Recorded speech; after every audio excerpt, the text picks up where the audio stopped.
Hey guys, good morning. দেখতে পাচ্ছ ঘুম থেকে উঠে দেখতে পাচ্ছি বৃষ্টি পড়ছে। তো কালকে সারা রাত্রি বৃষ্টি হয়েছে আর আমার গলাটাও ব্যথা ব্যথা করছে, ঠান্ডা লেগে গেছে।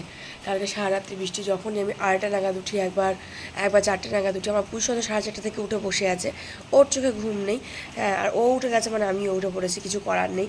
তো বৃষ্টি পড়ছে আর এখন আমি বসেছি গ্যাসে, ও দুধ খাবে, তার জন্য বিস্কিট দিয়ে এসেছি। আর আমি নিয়ে এসেছি, এই দেখো, দেখতে পাচ্ছ কি, এটা হচ্ছে মৌরি ভিজানোর জল। সকাল সকাল মৌরি আর তাল মিছরি ভিজানোর জল। এটা লিভারের জন্য, পেটের জন্য খুবই ভালো, যেটা আমি রেগুলার সকালে ভিজিয়ে রাখি, রাত্রে ভিজিয়ে রাখি, আর সকালে এটা খাই। ঠিক আছে, তোমরাও ট্রাই করে দেখো, খুব ভালো, মানে খুব ভালো ফল পাবে আর কি। তো প্রত্যেকে গুড মর্নিং জানে, গুড মর্নিং গুড মর্নিং। আজকে সারাটা সকাল খুব তোমাদের ভালো কাটে। আজকে মানে এই গুড মর্নিং জানিয়ে সকালটা শুরু করলাম তোমাদের সাথে। ব্লগ আসতে চলেছে, দেখতে থাকো। টাটা।